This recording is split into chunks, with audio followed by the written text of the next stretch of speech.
Hello दोस्तों, आज हम भारत का संविधान पढ़ने वाले हैं। तो एसएससी और रेलवे में भारत के संविधान से रिलेटिव क्वेश्चन भी आते हैं पॉलिटी के। तो चलिए आज हम इस टॉपिक को क्लियर करते हैं। तो मेरे पास ये खान सर की नोट्स की कॉपी है जो कि मैंने बाहर से बुलवाया है।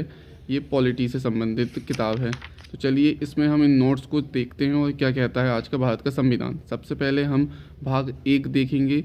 तो भाग 1 में हमें 1 से लेकर 4 तक अनुच्छेद के बारे में बताया गया है। तो अनुच्छेद 1 कहता है कि भारत राज्यों का संघ है, अर्थात इसके राज्य कभी भी टूट कर अलग नहीं हो सकते। ठीक है। तो इसकी कुछ कंडीशन भी रहती है जिसमें परिसंघ भी आता है। परिसंघ उसे कहते हैं जिसमें छोटे राज्य आपस में जुड़कर और अपनी थोड़ी थोड़ी शक्तियाँ केंद्र सरकार को देकर एक देश का निर्माण करते हैं। दूसरा होता है संघ। राज्य मिलकर एक देश का निर्माण करते हैं और हर राज्य अपनी कुछ शक्तियां देश को दे देता है। ठीक है। और संघ क्या होता है, इसके राज्य कभी अलग नहीं हो सकते। ये होता है अनुच्छेद 1। ठीक है।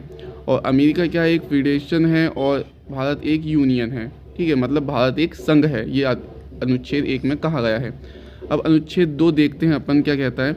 संसद को ये अधिकार है कि भारत के बाहर कोई भी देश है तो उसे भारत में मिलाया जा सकता है, या किसी देश का कोई टुकड़ा है जो भारत में मिलना चाहता है उसे मिला सकते हैं। यानी अनुच्छेद 2 कहता है कि संसद राष्ट्रपति के पूर्व अनुमति या सूचना पर किसी भी विदेशी राज्य को भारत में मिला सकता है।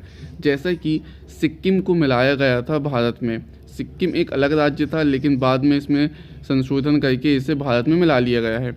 तो अपन देखते हैं सिक्किम जो है वो 35वां संशोधन 1975 के में सिक्किम को ये राज्य बनाया गया। इसके लिए संविधान में एक स्पेशल अनुच्छेद 2 का जोड़ा गया, लेकिन फिर सिक्किम को 36वां संशोधन 16 मई 1975 के द्वारा भारत का 22वां राज्य घोषित किया गया है। तो ये डेट याद रखिएगा, 16 मई 1975 को सिक्किम को भारत का 22वां राज्य बनाया गया है। चलिए अनुच्छेद 3 क्या कहता है। संसद जो है राष्ट्रपति के पूर्व अनुमति से भारत के किसी भी राज्य को बिना अनुमति उसका नाम, सीमा, क्षेत्र में परिवर्तन कर सकती है। ठीक है। जैसे कि एमपी का छत्तीसगढ़ से अलग किया गया था कब, 1 नवंबर 2000 को, यूपी से उत्तराखंड को और बिहार से झारखंड को। ये डेट याद रखिएगा, एग्ज़ाम में इसके क्वेश्चन भी आ जाते हैं कि किस राज्य को कब अलग किया गया।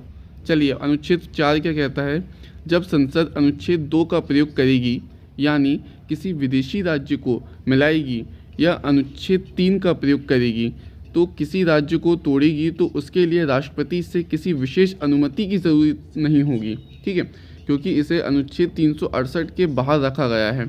ठीक है, जिसको अनुच्छेद 368 में रखा जाता है उसमें राष्ट्रपति का हस्ताक्षर जरूरी नहीं है, मतलब इसमें राष्ट्रपति की मान्यता नहीं रहती है।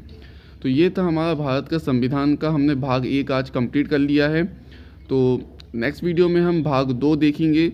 ठीक है, तो मिलते हैं नेक्स्ट वीडियो में, तब तक के लिए गुड बाय। वीडियो पसंद आए तो लाइक ज़रूर करें और चैनल को सब्सक्राइब ज़रूर करें।